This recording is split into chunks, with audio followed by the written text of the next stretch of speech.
ముఖ్యంగా జూలై నెలలో ఉండేటువంటి గ్రహస్థితిని చూసినప్పుడు కుంభరాశి వారికి ఏలినాటి శని దోషం ఉన్నది, అర్ధాష్టమ గురిని దోషం ఉన్నది. అయితే ప్రధానంగా 13వ తారీఖు జూలై వరకు కూడా కుజుడు తృతీయ స్థానమందు అనుకూలించబోతూ ఉన్నారు. రాహు 2వ స్థానమందు అనుకూలంగానే ఉన్నారు ఈ నెలంతా కూడా. అలాగే ఈ నెలలో ప్రత్యేకించి పొందేటువంటి బలం ఏంటి అంటే రవి బలం. 17వ తారీఖు దాటిన తర్వాత షష్ఠ స్థానంలోకి రవిగ్రహం రావడం వల్ల కూడా కుంభరాశి వారు కొంత బలాన్ని పెంపొందించుకుంటారు. అంటే ఈ నెలలో 3 బలయుక్తమైనటువంటి గ్రహాల యొక్క స్థితిగతులు ఉన్నవి. అయితే ఇక్కడ ఒక విషయం గుర్తుపెట్టుకోవాలి, 13వ తారీఖు వరకు మాత్రమే కుజుడు అనుకూలంగా ఉన్నారు. 14వ తారీఖు దగ్గర నుండి లేదా 13వ తారీఖు రాత్రి దగ్గర నుండి అర్ధాష్టమ కుజుడు తన ప్రతికూలతని ఇస్తారు. అయితే 17వ తారీఖు వరకు కూడా పంచమంలో రవి ప్రతికూలంగా ఉన్నారు. 17వ తారీఖు దగ్గర నుండి షష్ఠ స్థానంలోకి రవి వెళుతూ ఉన్నారు. అంటే ఈ మధ్యలో ఉండేటువంటి పీరియడ్ 13వ తారీఖు నుండి 17వ తారీఖు మధ్యలో ఉండేటువంటి పీరియడ్, ఈ 4-5 రోజులు ఏదైతే ఉన్నదో అది చాలా కీలకమైనటువంటి సమయంగా మనం భావించాలి. ఈ 4-5 నెలల్లోనూ ఈ కుంభరాశి వారు గనక కొంత అప్రమత్తతతోటి ఉండగలిగితే, ఆరోగ్య విషయంలో, ఆర్థిక పరిస్థితుల్లో లేదా మరి ఏ ఇతరత్ర విషయాలపైనైనా సరే కొంత శ్రద్ధాభక్తులతో గనక ఉండగలిగితే మిగతా నెలంతా కూడా ఈ గ్రహస్థితి కొంత అనుకూలమైనటువంటి ఫలితాన్ని ఇస్తుంది. ప్రత్యేకించి ఈ గ్రహస్థితి వల్ల ఆర్థికపరమైనటువంటి అంశాలని గనక పరిశీలనం చేస్తే, తృతీయంలో కుజుడు విత్తలాభస్తదారోగ్యమిష్టసిద్ధి సుఖావహ అనేటువంటి శాస్త్రవచనం ప్రకారం అటు ఆర్థికంగా మంచి ఉన్నతమైనటువంటి స్థితిని కలగజేస్తారు. అష్టమం తృతీయంలో ఉపచయ స్థానంలో, ఉపచయ స్థానేషు క్రూరో బలీచేదృతే అంటూ ఉన్నది శాస్త్రం. పాపగ్రహాలు ఉపచయ స్థానాల్లో శుభ ఫలితాలని ఇస్తాయి.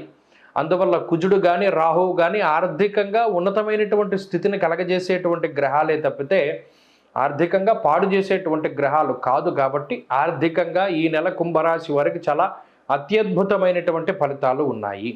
కాబట్టి ఆర్థిక నష్టం కానీ ఆర్థిక ఇబ్బందులు కానీ జూలై నెలలో కుంభరాశి వారికి ఉండవు. సకాలంలో మీకు కావలసినటువంటి ధనం చేతికొచ్చి ఏదైనా ఒక కార్యక్రమాన్ని తలపెట్టినప్పుడు దానికి ఉపయోగపడుతుంది. కాబట్టి భయపడవలసినటువంటి పరిస్థితులు లేవు. ఇక రెండవది ఆరోగ్యానికి సంబంధించినటువంటి విషయం. ఇక్కడ 17వ తారీఖు దగ్గర నుండి రవి బలం పెరుగుతూ ఉన్నది, 13 వరకు కుజబలం ఉన్నది. కాబట్టి ఆరోగ్యపరంగా కూడా ఈ గ్రహస్థితి మిమ్మల్ని అంతగా ఇబ్బంది పెట్టకపోవచ్చును. అయితే ఇందాక చెప్పుకున్నట్టు 13 నుండి 17వ తారీఖు వరకు ఉండేటువంటి ఈ 4-5 రోజుల్లో ఉన్నటువంటి గ్రహస్థితిని మాత్రం చాలా జాగ్రత్తగా పరిశీలనం చేసుకుని ఆ రోజుల్లో చేసేటువంటి ప్రయాణాలు కానీ, ఆ రోజుల్లో తీసుకునేటువంటి నిర్ణయాలు కానీ, తినేటువంటి ఆహారం కానీ, చేసేటువంటి వ్యాయామాలు కానీ ఇవన్నీ కూడా చాలా జాగ్రత్తగా ఉంటూ ముందుకు సాగగలిగితే ఈ నెలంతా కూడా ఆరోగ్యం బాగుంటుంది. ఇక మూడవది కుటుంబపరమైనటువంటి విషయాలు. అటు జీవిత భాగస్వామితోటి, తల్లిదండ్రులతోటి, తోబుట్టువులు, మిత్రులు, బంధువులు, సన్నిహితులు ఇలా ఎవరైతే మీరు కుటుంబంగా భావిస్తూ ఉన్నారో వారితోటి ఈ మాసంలో సఖ్యత వాతావరణం ఉంటుంది.